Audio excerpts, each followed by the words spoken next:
નમસ્કાર મિત્રો। જે રીતના દીવની નીચે સિસ્ટમ સક્રિય હતી એના કારણે સૌરાષ્ટ્ર અને દક્ષિણ ગુજરાતના અનેક જિલ્લાઓમાં ખૂબ ભારે વરસાદ વરસ્યો હતો। હવે એ જ સિસ્ટમો નબળી પડી છે ને એના કારણે હવે વરસાદ છે એની હળવા વરસાદની આગાહી કરવામાં આવી છે। મેપ દ્વારા સમજવાની કોશિશ કરીશું, સાથે જ વિંડી જોશું, ઝૂમ અર્થ જોશું, ક્યાં કેટલી આગાહી કરવામાં આવી છે અને કેટલો વરસાદ કયા જિલ્લાઓમાં વરસી શકે છે એ જોવાનો પ્રયત્ન કરીશું। સૌપ્રથમ જે હવામાન વિભાગ દ્વારા મેપ જાહેર કરવામાં આવ્યો છે એના પર નજર કરીએ તો તમે જુઓ ક્યાંય જ પણ ભારે વરસાદ છે એની આગાહી કરવામાં નથી આવી। છૂટાછવાયા વરસાદની જ આગાહી ગુજરાતભરમાં જોવા મળી રહી છે। વિસ્તારો છે સૌરાષ્ટ્રના જ્યાં વરસાદ વરસી શકે છે અને સાથે જ દક્ષિણ ગુજરાતના એવા વિસ્તારો છે જ્યાં વરસાદ વરસવાની શક્યતાઓ છે। બાકી ઉત્તર ગુજરાત અને મધ્ય ગુજરાતના વિસ્તારો છે ત્યાં હળવો છૂટો છવાયો ઝાપટા પડી શકે છે એવી શક્યતાઓ જોવા મળી રહી છે।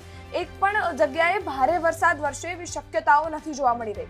અમરેલીના જે વિસ્તારો છે એ જ વિસ્તારો છે જે દરિયાઈ વિસ્તાર છે એની ઉપર છે, એના કારણે એ જિલ્લાઓ છે એફેક્ટ થઈ રહ્યા છે અને એના કારણે ત્યાં વરસાદ પણ વરસી રહ્યો છે। જે સિસ્ટમો દીવની નીચે સક્રિય થઈ હતી એ નબળી પડી છે ને એના કારણે અમરેલી છે, ભાવનગર છે, જુનાગઢ છે, આ બધા વિસ્તારો છે એ હળવા થયા છે અને ત્યાં વરસાદ હળવા વરસાદની આગાહી જોવા મળી રહી છે। વિંડી દ્વારા જોવાની કોશિશ કરીશું। સર્વપ્રથમ તમે આજે આગાહી કરવામાં આવી છે આઇસોલેશન જુઓ। 5 mm પર અવર લાઇટ રેન વરસી શકે છે, હળવો વરસાદ વરસશે। ભાવનગર, અમરેલી અને જુનાગઢ 3 જિલ્લાઓ છે જેને એલર્ટ આપવામાં આવ્યું છે હળવા વરસાદનું અને સાથે જ 5 mm પર અવર વરસાદ વરસશે એવી શક્યતાઓ છે। વિંડીમાં જોઈએ તો દીવની નીચે અહીંયા જે સિસ્ટમ સક્રિય હતી એના કારણે આ બધો જ વિસ્તાર અમરેલીનો વિસ્તારમાં જાફરાબાદથી લઈ મહુવા, ભાવનગર, રાજુલા, ખાંભા, ધારી, સાવરકુંડલા બધા જ વિસ્તારો અફેક્ટ થઈ રહ્યા હતા એ હવે નથી થઈ રહ્યા, ત્યાં વરસાદ જોવા નથી મળી રહ્યો। આ સાઈડ જોવા જઈએ તો દેવભૂમિ દ્વારકા છે, પોરબંદર છે, આ બધા જે વિસ્તારો છે ત્યાં વરસાદ જોવા મળી રહ્યો છે। એનું કારણ છે દરિયાઈ વિસ્તાર છે અને એના કારણે ઇવોપરેશનના કારણે ત્યાં વરસાદ હજી જોવા મળી રહ્યો છે।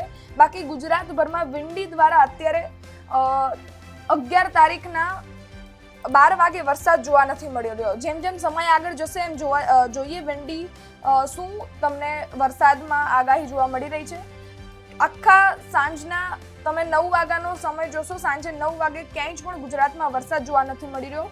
વિંડી દ્વારા આગાહી કરવામાં આવી રહી છે એમાં ક્યાંય જ ગુજરાતભરમાં વરસાદ જોવા નથી મળી રહ્યો। દક્ષિણ ગુજરાતના જે વિસ્તારો છે ત્યાં હજી પણ વરસાદ છે એ સુરત હોય કે નવસારી હોય, વલસાડ હોય, વાપી હોય, આ બધા જ જિલ્લાઓમાં હળવા વરસાદની આગાહી હજી પણ જોવા મળી રહી છે, રાતના સમયે પણ જોવા મળી રહી છે। કાલ વહેલી સવારની વાત કરીએ તો વહેલી સવારે પણ જે સૌરાષ્ટ્રના જિલ્લાઓ છે ત્યાં હળવો વરસાદ છે અને સાથે જ દક્ષિણ ગુજરાતના વિસ્તારોમાં વરસાદ જોવા મળી રહ્યો છે। ઝૂમ અર્થ દ્વારા જોઈએ તો ઝૂમ અર્થમાં પણ સિમિલર પરિસ્થિતિ જોવા મળી રહી છે।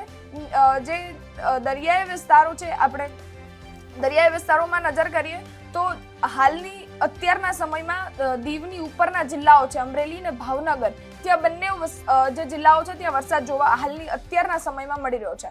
એ જાફરાબાદમાં પણ છે, મહુવામાં પણ જોવા મળી રહ્યો છે, સાવરકુંડલામાં પણ જોવા મળી રહ્યો છે, ધારીમાં પણ જોવા મળી રહ્યો છે। આ સાઈડ જોવા જઈએ તો જે દરિયાઈ વિસ્તારો છે, પોરબંદર છે, દ્વારકા છે, ત્યાં પણ છૂટો છવાયો વરસાદ જોવા મળી રહ્યો છે। જેમ જેમ સમય બદલાશે એમ વરસાદ ઓછો થવાની શક્યતાઓ છે। આજની તારીખમાં રાતના સમયે પાછો ઝૂમ અર્થમાં પણ વરસાદ જોવા નથી મળી રહ્યો, એટલે કે રાતના સમયે ગુજરાતમાં વરસાદ નથી। ગુજરાતમાં એક પણ જિલ્લાઓ એવા નથી જે વરસાદની આગાહી આજ રાત સુધી જોવા મળી રહી છે। હળવો વરસાદ, છૂટો છવાયો વરસાદ, ઝાપટા વરસે એવી શક્યતાઓ જોવા મળી રહી છે। કાલના સવારમાં, વહેલી સવારમાં અહીંયા વરસાદ જોવા મળી રહ્યો છે એ સુરત, નવસારી, વલસાડનો જે જિલ્લો છે, જે જિલ્લાઓ છે ત્યાં જ દક્ષિણ ગુજરાતના ત્યાં જ વરસાદ જોવા મળી રહ્યો છે। દક્ષિણ ગુજરાતમાં જે દીવની નીચે સિસ્ટમ સક્રિય હતી એના ટફ ત્યાં સુધી પહોંચી રહ્યા હતા એટલે આખો વિસ્તાર છે એ ઇફેક્ટ થયો છે ને ત્યાં વરસાદ જોવા મળી રહ્યો છે। આ ઝૂમ અર્થ, વિંડી અને સાથે જ હવામાન વિભાગ દ્વારા, હવામાન નિષ્ણાંકો દ્વારા જે રીતે વાત કરવામાં આવી રહી છે, જે રીતે જાહેરાત કરવામાં આવી રહી છે એના દ્વારા આપણે સમજવાની કોશિશ કરી કે ક્યાં ને કેટલો વરસાદ વરસી શકે છે, શું શક્યતાઓ છે। 5 mm પર અવર એટલે ખૂબ હળવો વરસાદ ગુજરાતભરમાં વરસશે।